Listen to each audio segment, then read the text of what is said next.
para peserta PPK Prajabatan, terutama para peserta gelombang 1 dan 2. Ketemu lagi dengan channel suyanto.id. Ini sebuah channel untuk amar ma'ruf media sosial dan juga channel untuk berbagi pengetahuan dan belajar sepanjang hayat. Nah, saudara, bagi para peserta PPK Prajabatan, jika sekiranya Anda memandang bahwa channel ini bermanfaat untuk kalian, klik subscribe dan tentu bagikan kepada orang lain supaya terjadi amar ma'ruf media sosial. Nah, saya sudah lama nggak ketemu kalian. Banyak yang bertanya, kenapa saya nggak buat konten tentang PPG. Alasannya sederhana saja, karena saya merefleksikan pemikiran saya, apakah konten saya bermanfaat bagi para peserta PPG. Menurut kajian saya berdasarkan data yang ada di YouTube, saya memandang bahwa tidak begitu bermanfaat. Karena dari ribuan yang nonton, itu yang subscribe hanya 2,5%. Jadi ini menunjukkan bahwa kurang ada manfaatnya. Sehingga saya mengurangi intens membuat konten untuk saudara-saudara yang sedang mengikuti PPK Prajabatan. Dan bahkan saya membiarkan konten saya dijiplak oleh channel yang lain di tempat lain selama 3 menit, dan itu ditonton oleh ribuan orang, 10.000 orang menonton, tapi itu adalah menonton hasil jiplakan. Saya kira itu adalah merupakan pelajaran moralitas yang kurang baik. Nah, saudara, karena banyak pertanyaan, saya melayani yang bertanya. Mohon Bapak bisa membuat konten lagi. Nah, pagi ini saya hadir di tengah-tengah kalian. Dan kalau saja video ini datang dan hadir di laptop kalian, ini adalah berkat editor channel yang sangat kreatif dan inovatif. Dia guru kreatif nasional, yaitu Mas Heri Teguh Wiono. Beliau adalah guru SMP Negeri 2 Karanganyar di Kabupaten Ngawi. Nah, saudara, saya mengamati dari berbagai konten tentang PPG, banyak pertanyaan, banyak sikap, banyak diskusi. Tentu saja saya sangat tertarik dengan diskusi kalian. Diskusi kalian itu terbagi dari 2, yaitu orang atau mahasiswa yang sangat kritikal bahwa mematakan pemerintah dalam ini kementerian tidak memiliki kebijakan yang bisa dipegang secara firm, secara kuat, karena selalu berubah-ubah, sehingga ada nada kejengkelan, kegalauan, dan bahkan emosi. Karena ada yang mengatakan, dah saya akan resign, katanya. Menurut saya itu adalah merupakan keputusan yang agak emosional, kurang rasional, mohon maaf. Tapi saudara punya hak untuk melakukan hal yang seperti itu. Ada lagi sebagian yang lain, teman-teman kalian yang bersyukur. Ya, tujuan saya untuk ikut PPK Prajabatan adalah untuk mendapatkan sertifikat pendidik.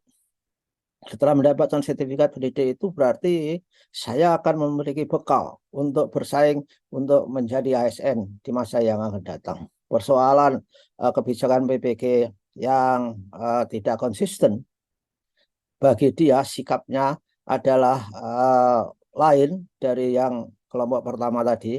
Ya, kita sabar saja dan bersyukur bahwa ada program yang bisa kita ikuti sehingga memberikan sertifikat kompetensi pendidik di akhir program. Nah, ini kelompok ini memang mewakili orang-orang yang sebetulnya juga banyak, tetapi saya ingin berkomentar. Komentar saya ini bukan persoalan right or wrong, tetapi ini adalah pertimbangan kebijakan yang biasa saya selalu mengkaji kebijakan ketika kita kuliah di analisis kebijakan pendidikan di S3, maka analisis saya ialah kalau kita menghadapi suatu masalah, maka kita sebetulnya perlu duduk tenang dan melakukan langkah-langkah untuk memiliki menerapkan problem solving process, dan juga memiliki bagaimana kita mensikapi persoalan yang sedang berlaku.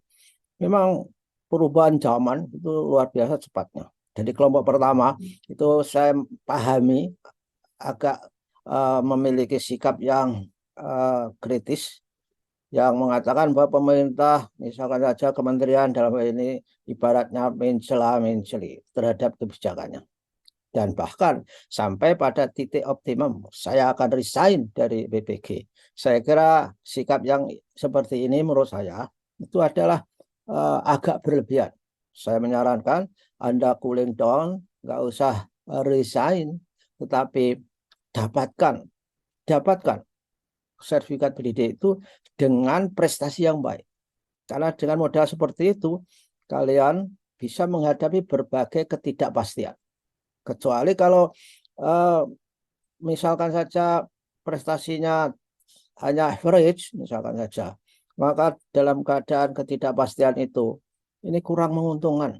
Kalau orang memiliki portofolio yang baik di dalam proses pendidikan itu, insya Allah ketika ketidakpastian itu ada, di antara ketidakpastian itu suatu saat ada keputusan yang agak pasti. Nah, saudara bisa bersaing di situ. Itu cara menghadapi ketidakpastian. Dan bahkan ketidakpastian ke depan itu yang sering saya katakan dirumuskan ke dalam akronim VUCA, yaitu volatile, uncertain, complex, dan ambiguous. Itu merupakan ketidakpastian yang luar biasa, sulit untuk diduga, sulit diprediksi. Sama halnya, saudara, kan sulit kan memprediksi apa yang menjadi kebijakan kementerian. Dulu katanya ada yang mengatakan langsung jadi ASN. Katanya tidak. Ada yang mengatakan di dalam misalkan saja penempatan pengabdian itu bisa memilih sesuai domisili. Nyatanya tidak gampang untuk itu. Tergantung formasi di daerah.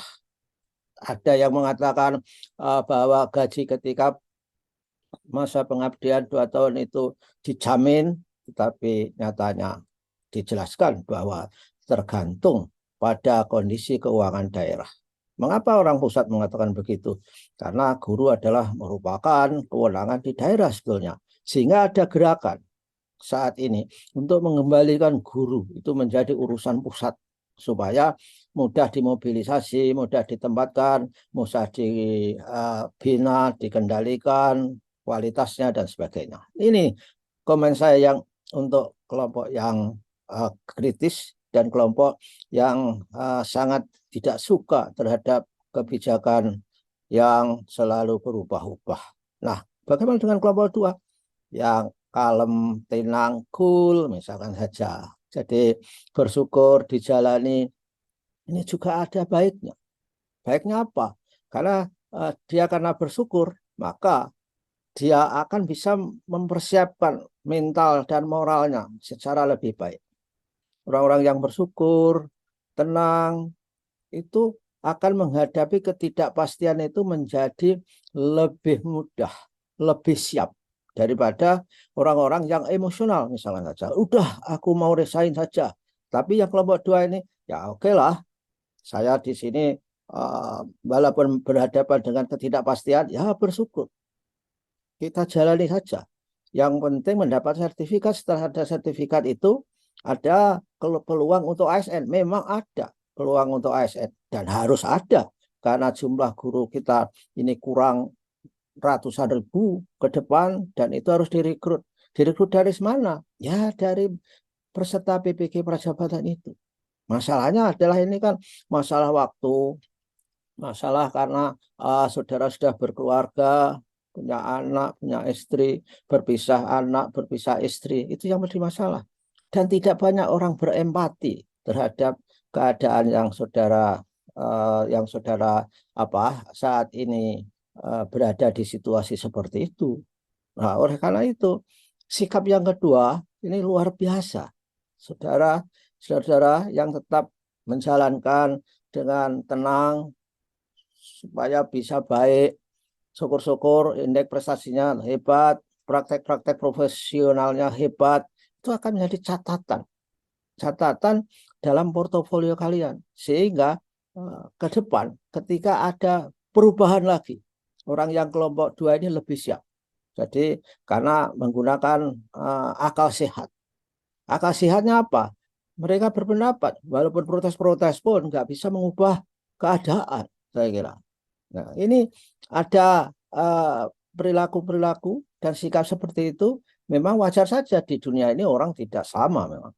Allah menciptakan orang tidak sama, walaupun rambut orang sama hitamnya, tapi di dalam kepala itu beda-beda jalan pikirannya. Saya kira itu saudara-saudara, saya hadir di sini dan saya sebelum hari raya sudah menghubungi Pak Direktur PPG, masih menjanjikan habis hari raya ini akan muncul, akan menjawab pertanyaan. Mudah-mudahan beliau bisa datang kembali untuk memberi penjelasan pada berbagai hal, walaupun penjelasan itu saya yakin juga tidak selalu memecahkan persoalan yang saudara hadapi.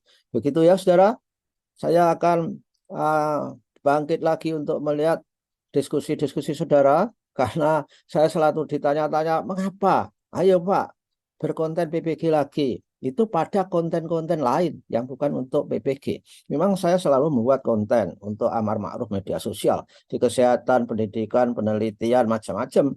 Itu yang saya anggap, itu yang bermanfaat buat mereka. Walaupun mereka tidak banyak yang nonton, tapi menurut data dari YouTube, jumlah yang nonton dengan jumlah yang berlangganan, subscribe itu tinggi. Misalkan aja 90% subscribe. Itu artinya konten saya adalah bermanfaat untuk mereka. Nah, di PPG Prajabatan ini yang nonton itu sampai ada yang 12.000, tapi hanya 2% saja, hanya 2,5% sampai 5% yang subscribe. Sehingga ini mengindikasikan bahwa konten saya adalah tidak ada manfaatnya buat para peserta PPG Prajabatan. Oleh karena itu, saya ke depan akan memilih-milih konten yang sekiranya adalah bermanfaat bagi saudara-saudara semua. Kita tidak boleh melakukan sesuatu yang tidak ada manfaatnya, karena itu wasting time, dan mubazir saja. Terima kasih. Saya tentu saja setelah hari raya ini kita wajib saling memaafkan. Saya sebagai pribadi dan juga owner dari Suyanto.id mohon maaf pada saudara-saudara sekiranya saya memberikan penjelasan atau berkata-kata yang menyakiti kalian semua. Terima kasih, sampai ketemu lagi.